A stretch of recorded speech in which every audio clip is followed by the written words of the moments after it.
स्नेह स्नेह स्नेह। स्नेह वह मीठा फल है जो किसी को दिया जाए तो सर्वोत्तम उपहार है और किसी से मिल जाए तो सर्वोत्तम सम्मान है। हेलो फ्रेंड्स, आज की वीडियो है जेड पे। जेड एक ऐसा प्लांट है जो सालों साल आपके गार्डन में रहता है। कभी भी किसी प्रकार की उसे प्रॉब्लम नहीं होती है। हाँ, अगर जो किसी प्रकार का प्रॉब्लम हो रहा है पौधों पे तो उसी का तो सोल्यूशन लेकर आई हूँ। पौधों को घना कैसे करें, पौधों की पत्तियां शाइनिंग चमकदार कैसे बनाएं, तो सारी चीज़ों का ध्यान अब मैं करने वाली हूँ जेड प्लांट के ऊपर। तो जेड प्लांट वास्तु के अनुसार शुभ प्लांट माना जाता है, चाहे वो क्रेसुला ओवाटा हो या फिर वो नॉर्मल सा जेड प्लांट हो। क्रेसुला ओवाटा की जो पत्तियां होती हैं थोड़ी सी बड़ी होती हैं, बाकी थोड़ी सी ज़्यादा केयर वाली प्लांट होती हैं, और जो जेड प्लांट होता है थोड़ा हार्डी प्लांट होता है और हर तरीके से वो हर सिचुएशन में वो झेल जाता है।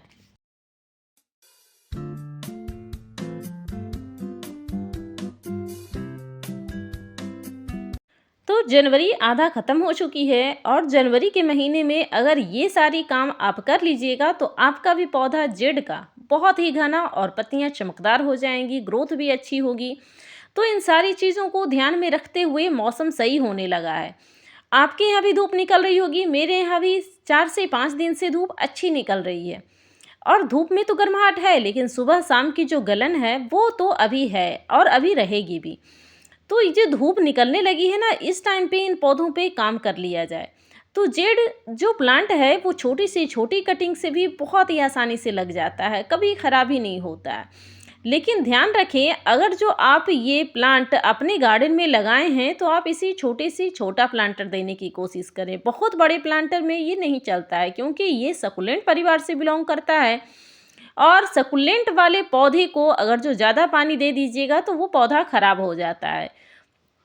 तो इन सारी चीज़ों के ध्यान में रखकर इन पौधों को छोटा से छोटा प्लांटर दें। और ये पौधा इतना अच्छा है कि इसकी आप तरह तरह की टोपियारी भी बना सकते हैं। हर शेप में ये बहुत खूबी आपका साथ निभाता है, चाहे बहुत गर्मी हो, चाहे बहुत सर्दी हो, चाहे जिस भी शेप में डालना चाहे ये बहुत ही आसानी से चल जाता है। तो इसको लगाने के लिए सबसे पहले हमें मिट्टी बनानी होती है। तो मिट्टी बनाने के लिए सबसे पहले मैं यहाँ पर ले ली हूँ गार्डन सॉइल। जो गार्डन आपके एरिया में मिल रहा है गार्डन सॉइल वही वाले आप डाल दीजिए। और यहाँ पर मैं डाल रही हूँ वर्मी कंपोस्ट। वर्मी कंपोस्ट आपके पास नहीं है तो आप लीफ कंपोस्ट भी डाल सकते हैं या सड़ी हुई गोबर का खाद भी डाल सकते हैं, लेकिन अच्छी तरीके से वो सड़ा हुआ होना चाहिए।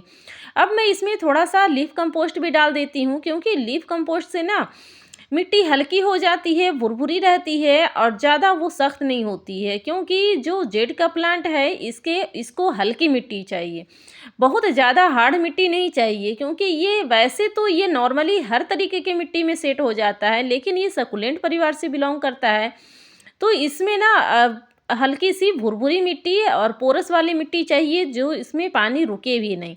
और इसमें मैं थोड़ा सा डाल दी हूँ इप्सम सॉल्ट और थोड़ा सा डाल दे रही हूँ यहाँ पर बोन मिल, जो इन प्लांट के लिए काफ़ी फ़ायदेमंद होता है, काफ़ी अच्छा होता है। और मिट्टी को और भी अधिक हल्की बनाने के लिए मैं इसमें डाल दूंगी जो राइस हस्क होता है ना, वही वाली डाल दूंगी। और इसमें आप फंजीसाइड भी ज़रूर डालें क्योंकि फंजीसाइड डालने से पौधों में फंगस नहीं लगती है।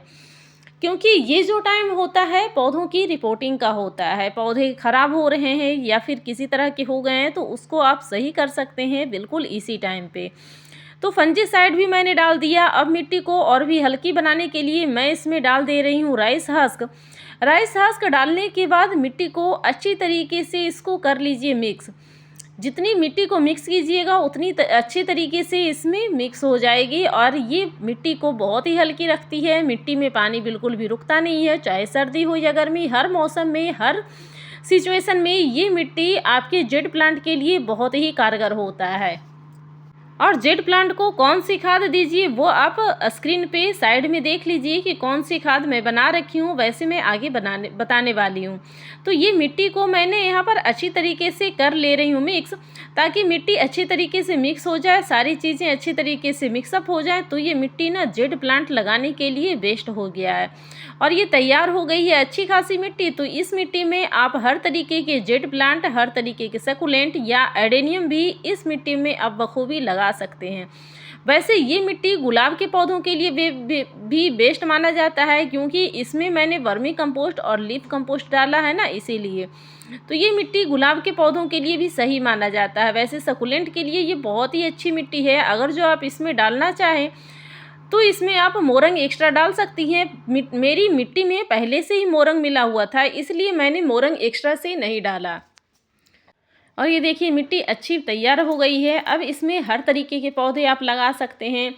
और आपका एरिया का अगर जो गार्डन सॉइल बहुत ही सख्त है तो उसमें आप मोरंग ज़रूर डालें। मेरे गार्डन सॉइल में हल्की सी मोरंग मिक्स थी पहले से ही, जो पहले मैं मिक्स करती हूँ ना वही पहले से मिक्स थी, तो मैंने यहाँ पर मोरंग का इस्तेमाल नहीं किया। और जेड प्लांट आपका सालों साल इसी तरीके से बनता रहेगा, इसी तरीके से खुश रहेगा, इसको किसी प्रकार की प्रॉब्लम नहीं होगी अगर जो इस तरीके की मिट्टी में आप डाल रहे हैं तो ये वाली मिट्टी ना बहुत ही अच्छी होती है जेड प्लांट के लिए। और पौधा हरा भरा खुश रहता है। अभी तो पौधा डोरमेंसी से निकल रहा है और इस टाइम पे इसकी रिपोर्टिंग कर लीजिए, इसकी गुड़ाई कर लीजिए। अगर जो रिपोर्टिंग आपको नहीं करनी है तो आप इसकी अच्छे से गुड़ाई करके इसमें अच्छी सी खाद दे दीजिए। जो खाद मैं ऊपर स्क्रीन पे बना रही हूँ ना, वो वाली खाद देते ही पौधे हरा भरा हो जाएगा, पत्तियाँ इसकी शाइनिंग चमकदार हो जाएगी और ग्रोथ भी बहुत ही अच्छी हो जाती है।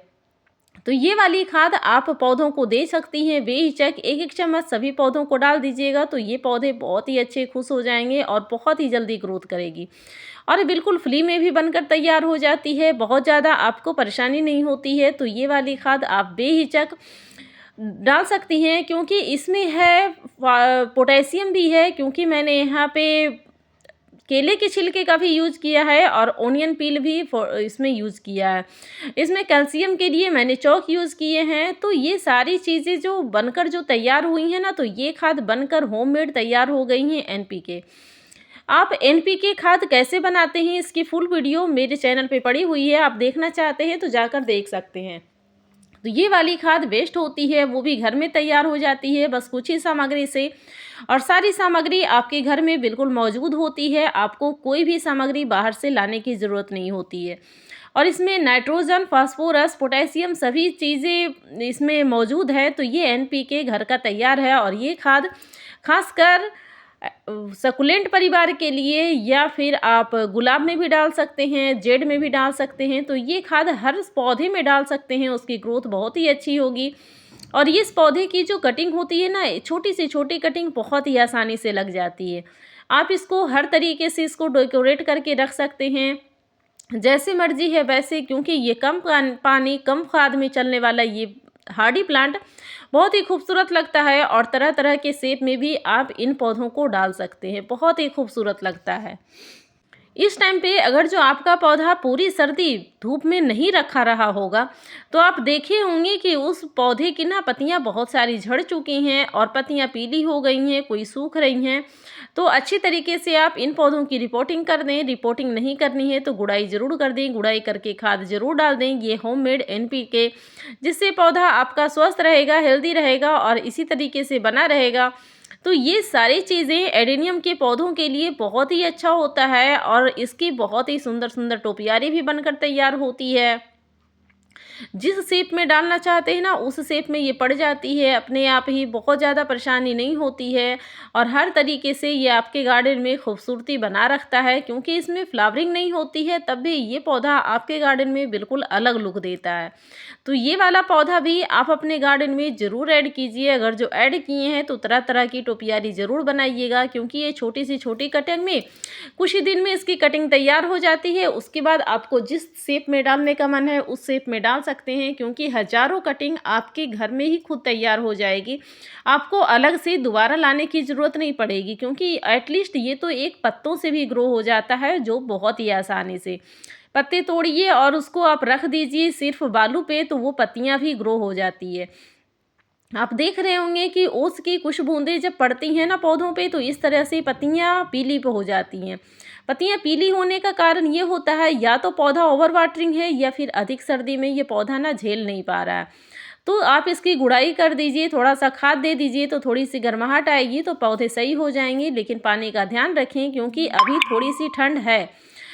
ठंड गई नहीं है, हाँ धूप उगनी निकलनी शुरू हो गई है धूप, लेकिन ठंड अभी गई नहीं है। तो गुड़ाई कर दीजिए, तो पौधों को हवा लगेगी, पौधों को खाद दे दीजिए, तो ये स्वस्थ बना रहेगा और इसी तरीके से सालों साल आपके गार्डन में बना रहेगा। तो आपको जेड प्लांट के ऊपर जो मैंने वीडियो बनाई है, आपको कैसी लगी हैं? वीडियो के लास्ट तक बने रहने के लिए आपका बहुत बहुत धन्यवाद। Thank you friend, thanks for watching.